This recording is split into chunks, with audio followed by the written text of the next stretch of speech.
So yun guys, meron pa tayong isang additional na ating pamporma. O, di ba? Unique. So, pinantay nyo guys, napakaganda yun. Dinidikit lang siya guys. Dinidikit lang siya. Hindi nga lang napantay yung pagkadikit ko eh. Pero okay na rin. At least may dating. Di ba? Yan.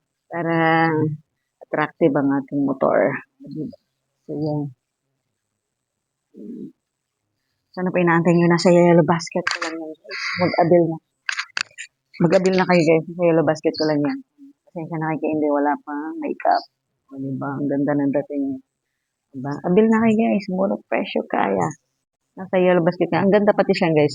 Hindi siya kung totoo, hindi siya match dito eh. Pero ito na lang. Kasi pareho rin namang red yan. Diba? So, diba? Okay guys. For today's video, abil na kayo sa akin. Ika nga eh. Pamporm. Meron ng lola ng makeup. So, yan guys.